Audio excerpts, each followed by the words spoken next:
One क्यों, हमेशा मैं ही क्यों?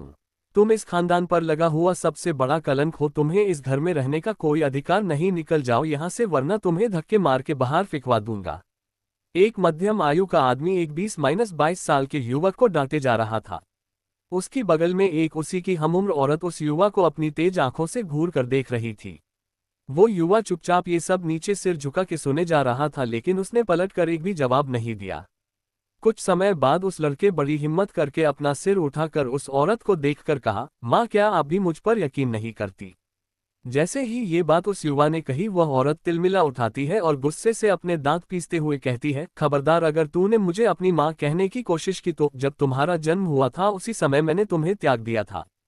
तुम जैसी औलाद से अच्छा तो घर के नौकर है जो हर बात बिना टाले मानते हैं और उनमें कमाकर खाने की क्षमता भी होती है। एक और तुम जो जन्म से ही एक ऐसे बच्चे हो जिसके पास कोई टैलेंट नहीं, जो इस समाज में कुछ नहीं कर सकता। भला हो माँ जी का, जिन्होंने तुम्हें इस घर में आज तक जबरदस्ती रखा है। अब उनके मरने के बाद तुम्हारा यहाँ कोई नहीं। दफा हो जाओ मेरी नजरों के सामने से, और आज के बाद इस घर में कदम भी मत रखना। तुम जन्म से ही एक यूजलेस थे और यूजलेस रहोगे। तुम सब देख क्या रहे हो? निकाल फेंको इसे घर से बाहर। एक दूसरे लड़के ने अपने गार्ड्स को देखकर कहा। तभी वह युवा, जो अभी अपनी माँ की बात सुन के पूरी तरह से टूट चुका था, तुरंत उठकर खड़ा होता है और अपने आंखों में आंसू और अंगार लिए लाल आंखों से वहां मौजूद सभी की तरफ देखकर कहता है, हा हा हा हा हा हा हा हा, वाह क्या बात है! तो तुम मुझे अपनी बात कहने भी नहीं दे रहे हो और मैं एक गुनहगार बन गया आपकी नजरों में। उस लड़की ने क्या कह दिया कि मैंने उसके साथ जबरदस्ती की तो आपने मान लिया, और मैं जो आपका खून हूं उसे अपने बोलने का मौका तक नहीं दिया? क्या आपने उस लड़की को पूछा कि वो इतनी रात को मेरे कमरे में क्या करने आई थी? ना, आप ऐसे कैसे सोचेंगे? आपकी नज़रों में मैं तो निहायती नालायक नकारा इंसान हूं, तो मैंने ऐसी हरकत कर दी होगी। लेकिन आप सब भी अच्छे से जानते हैं कि बचपन से लेकर आज तक मुझ पर सिर्फ इल्जाम लगे, लेकिन कभी मैंने खुद किसको परेशान नहीं किया। कितनी बार इस अभी ने मुझे फंसाया और मारा भी, लेकिन आप सब ये देखकर भी चुप थे क्योंकि आप सब ने मुझे कभी अपना माना ही नहीं। तो जो इन नसों में ये बह रहा जो आपका खून है, इसे मेरे शरीर में रहने की कोई जरूरत नहीं, और यह जन्म जो इस औरत ने दिया है उसे भी मैं आज त्याग देता हूँ। आज के बाद आप सब लोग के लिए मैं मर चुका हूं, और अगर फिर मिले तो याद रखना कि वो आप सबकी जिंदगी का आखिरी दिन होगा, क्योंकि अगर मैं वापस आया तो मैंने पिछले 20 साल से इंतजार किया कि एक दिन ये परिवार मुझे अपनाएगा, लेकिन वह मेरी गलत फहमी थी। मैं अब सोचता हूँ, आखिर मैंने ऐसा क्या गुनाह किया जिसकी वजह से अपने मुझे जन्म से ही त्याग दिया था? आखिर मैं ही क्यों? त्वेष में आकर वही युवा इतना बोलकर वहां से निकल जाता है। तो दोस्तों, आप लोग सोच रहे होंगे आखिर इस लड़के के साथ ही ऐसा बर्ताव इन लोगों ने क्यों किया? क्या था कारण जिसके वजह से उसकी अपनी माँ उसे जन्म से ही इतनी नफरत करती है? इस लड़के का नाम है शौर्य, जो हमारी इस कहानी का नायक है, और उसे उसकी दादी की मृत्यु के बाद घर से निकाल दिया जाता है।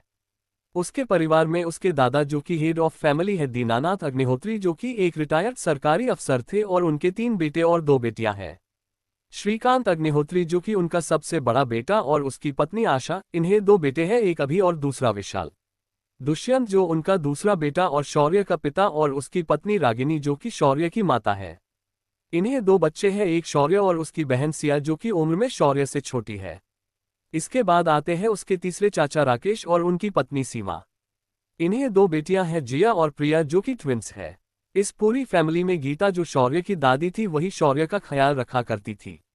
इनके गुजर जाने के बाद शौर्य को कोई सहारा नहीं रहा, और इसी का फायदा उठाते हुए अभी और विशाल ने मिलकर शौर्य को एक नौकरानी के जरिए फंसाया। और पूरी फैमिली, जो शौर्य को बिल्कुल बर्दाश्त नहीं कर सकती, उन्हें मौका मिल जाता है उसे घर से बाहर निकलने का। अब रही बात उसके माँ की, जो उससे नफरत करती है, इसके पीछे भी एक कारण है। जब शौर्य का जन्म हुआ था तो डॉक्टर के मुताबिक इसके दिमाग का पूर्ण विकास होना संभव नहीं था, क्योंकि उसके कुछ नसें दब चुकी थी, तो इस वजह से उसका ज्यादा दिनों तक जीवित रहना संभव नहीं था। इस वजह से रागिनी ने कभी भी शौर्य को अपनाया नहीं, ताकि उसके वजह से उसे कोई मेंटल ट्रेस ना आए अगर इसे कुछ हो जाता है तो, क्योंकि वह इस दौरान सिविल सर्विस की प्रिपरेशन कर रही थी। इसके बाद रागिनी ने कॉम्प्लीटली शौर्य को अपने से दूर रखा। एक समय तो वह खुद उसे मारना चाहती थी, लेकिन गीता के वजह से शौर्य जीवित रहा।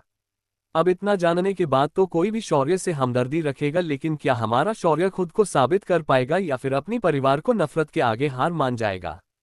आखिर शौर्य के साथ ऐसा कौन सा हादसा होता है जिसके वजह से वह पुनर्तः बदल जाता है?